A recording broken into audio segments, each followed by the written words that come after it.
पंडित जी, आज साल का आखिरी चंद्र ग्रहण रहने वाला है। क्या कुछ विशेष रहेगा आज? मंगलम भगवान विष्णु मंगलम गरुड़ध्वजा मंगलम पुंडरीकाक्ष मंगलाय तनो हरि।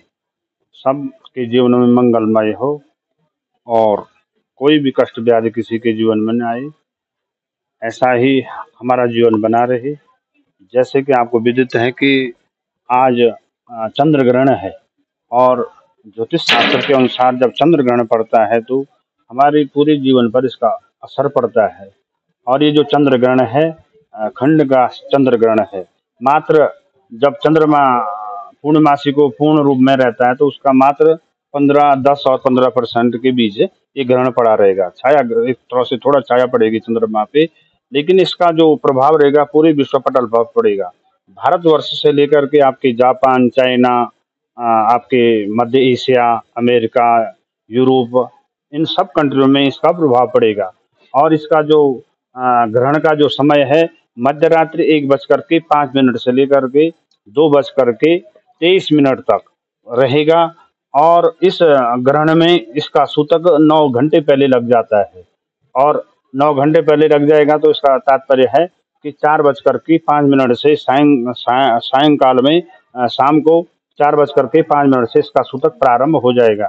इस अवधि से ही हमारे जो जितने भी पूजा पाठ के नियम हैं, या जैसे मंदिरों में मूर्ति स्पर्श है, चाहे वो मंदिर हो चाहे घर के देव मंदिर हो, उन मंदिरों में जो मूर्ति स्पर्श होता है वो न करें। और मंदिरों के कपाट 4 बजे से बंद होना शुरू हो जाएंगे और वो ठीक मध्य रात्रि तक जो कार्यक्रम, जैसे सायंकाल में मंदिरों में आरती होती है और भगवान की शयन आरती होती है, वो कुछ भी नहीं होगा। जैसे इस समय शाम को 4 बजे मंदिर के कपाट या फिर पर्दे बंद होंगे, वैसे ही मध्य रात्रि चला रहेगा।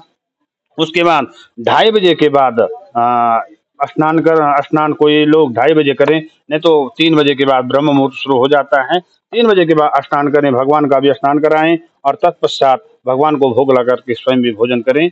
और विशेष करके इस ग्रहण में जो है समय है वो जैसे कि 4 बजे से इसका सूतक लग रहा है, तो विशेष करके जो अस्वस्थ लोग हैं, जो बीमार लोग हैं या बालक हैं या फिर गर्भस्थ स्त्रियां हैं, वो भोजन कर सकती हैं मध्य रात्रि 11 बजे से पहले। लेकिन कोशिश करें भोजन भी संयम से करें, ऐसा अनर्गल भोजन न करें। और जो गर्भस्थ स्त्रियां हैं वो मध्य रात्रि 1:05 से लेकर के 2:23 तक वो शयन न करें, उसमें भगवान के मंत्र का जाप करें।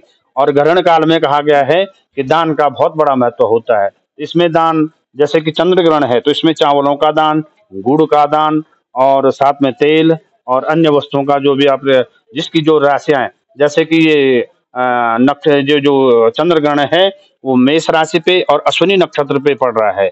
तो मेष राशि के जातकों के लिए थोड़ा सा कष्टकारी है। तो मेष राशि का जो स्वामी है मंगल है, उसमें लाल चीजों का दान करें। वैसे ही वृष राशि के जातक सफेद चीजों का दान करें। और वैसे ही अन्य जो 12 राशियां, प्रत्येक राशि के अनुसार इसका दान का माध्यम में बताया गया है, उसके हिसाब से अपनी राशियों के हिसाब से करें। और उसके बाद इस दान में मध्य रात्रि में जो 1:05 से लेकर के 2:24 तक के बीच का समय है, उसमें जितना हो सके अपने गुरु मुख से जो मंत्र ले रखा है उस मंत्र का जाप करें। और नहीं तो महामृत्युंजय, गायत्री मंत्र, ओम नमो भगवते वासुदेवाय, ओम नमो नारायणाय, ओम नमः शिवाय, इन मंत्रों का जाप करें तो जो जीवन में आने वाले जो परेशानियां हैं मंत्र जाप से वो क्या हो जाती हैं, दूर हो जाती हैं। अब रही बात ये जो शरद पूर्णिमा का, शरद पूर्णिमा आती है तो हमारे जो धर्म शास्त्रों में आता है कि शरद पूर्णिमा में भगवान 16 कलाओं से युक्त होकर के वृंदावन में रास रचाते हैं। और उस दिन चंद्रमा अपने पूर्ण रूप में होता है। और चंद्रमा का जो रूप होता है, प्रतिबिंब होता है, वो हम जो हमारे मान्यताओं में है कि हम उस दिन चंद्रमा के किरणों के सामने खीर बनाते हैं और खीर को रखते हैं। खीर में जब चंद्रमा की किरणें पड़ती हैं तो वो अमृत के रूप में बन जाती हैं। अमृत के रूप में बन करके जब उसको हम ग्रहण करते हैं तो कहते हैं कि हमारे शरीर के कई प्रकार के रोग दूर हो जाते हैं। लेकिन इस बार 4:05 से इसका सूतक लग रहा है और ग्रहण काल में ये चीजें अगर हम करते हैं तो वो भी दूषित हो जाएंगे।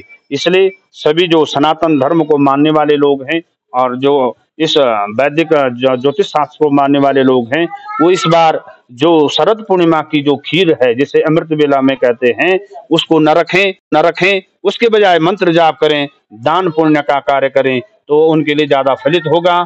और उसमें अगर कोई खीर रखता भी है, जैसे कई लोग कह रहे हैं कि 4 बजे से पहले हम खीर बना देंगे और रात 2:30 बजे के बाद उसको चंद्रमा के आगे रखेंगे, वो बिल्कुल वो बात कहीं भी फिट नहीं बैठती है, क्योंकि वो बना करके रखेंगे तो वो पहले ही क्या हो जाएगी, अशुद्ध हो जाएगी। इसलिए खीर का भोग न लगाएं और न ही उसको चंद्रमा की किरणों में रखें। और जैसे ही मध्य रात्रि में 2:30 बजे के बाद जब ग्रहण समाप्त हो जाएगा, स्नान करके स्वयं भी स्नान करें, भगवान का भी स्नान करें, फिर नया भोजन बना करके भगवान को भोग लगा करके स्वयं भी उसका भोजन करें। लेकिन इस अवधि में कुछ भी ऐसे कार्य न करें कि जो अपने लिए कष्टकारी हो। कुछ लोगों का जो है जैसे पूर्णमासी है तो व्रत भी आज रखते हैं, जी, तो उसमें भोजन किस तरह का, क्योंकि शाम को भोजन भी उन्होंने करना, तो किस तरह से तो रहेगा? देखिए जो हमारे जो वैदिक पंचांग है उसमें स्पष्ट लिखा हुआ है, मार्कंड पंचांग में, अगर कोई व्रत लेता है, या तो अगर व्रत जो पूर्णमासी का व्रत लेता है, या तो वो पूरे दिन व्रत ले और मध्य रात्रि में तक भी वो कुछ न खाए, और 2:30 बजे के बाद स्नान करके भगवान को भोग लगा, भगवान का भी स्नान करके वो स्वयं भगवान को भोग लगा करके स्वयं भोजन करे।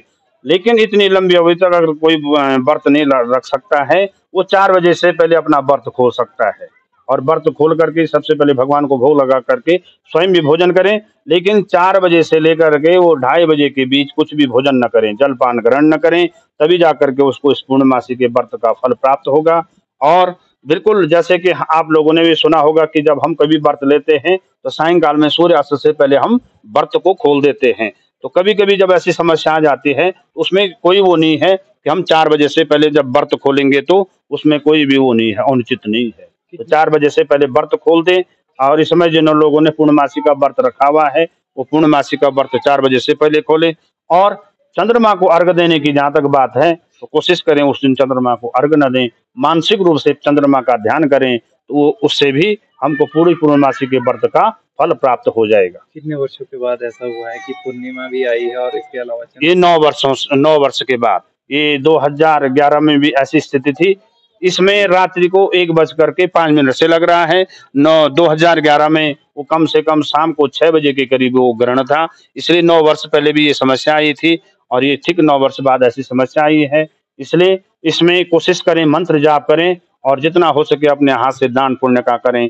और ग्रहण के बाद अगर किसी के घर से नदी नजदीक हो तो तीर्थों में स्नान करें, नहीं तो घर के जो गंगा जल है उसमें गंगा जल डाल करके उसी से स्नान करके इस ग्रहण का लाभ लें। चंद्र ग्रहण से किन लोगों को ज्यादा नुकसान हो सकता है? जैसे कि मेष राशि में है और अश्विनी नक्षत्र में है, तो मेष राशि के जातकों के लिए ज्यादा कष्टकारी है। तो उसमें वो लोग क्या करें, विशेष रूप से अपने हाथों से पुण्य का कार्य करें, दान करें, मंत्र जाप करें।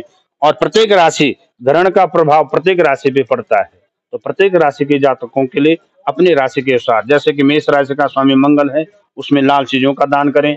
वृष राशि का स्वामी शुक्र है, उसमें सफेद चीजों का दान करें। और उसके बाद वृष राशि के बाद आता है मिथुन राशि, उसमें हरी चीजों का दान करें। और तत्पश्चात मिथुन के बाद कर्क राशि आती है, कर्क राशि में भी सफेद चीजें जैसे चावल, दूध आदि का दान करें। और फिर आती है कर्क के बाद सिंह राशि, सिंह राशि में लाल चीजों का, गुड़, मलका, गेहूं, इनका दान करें। और सिंह राशि के बाद पुनः कन्या राशि आती है, कन्या राशि में भी हरी चीजों का दान करें। तुला राशि में सफेद चीजों का दान करें। ऐसे करते हुए 12 राशियां हैं, जैसे धनु राशि और मीन राशि है, उसमें पीली चीजों का दान करें। कुंभ और मकर राशि में काली चीजों का दान करें। वृश्चिक और मेष राशि में लाल चीजों का दान करें। लेकिन कोशिश करें, थोड़ा भी करें लेकिन उससे श्रद्धा से करें। और जो ग्रहण काल है उसमें अनर्गल बातों से बचें और उसमें मंत्र जाप जितना हो सके उसको करें, क्योंकि ग्रहण काल में कोई भी मंत्र जाप करेगा तो वो मंत्र सिद्ध हो जाता है, वो हमारे आने वाले समय के लिए वो लाभकारी होता है।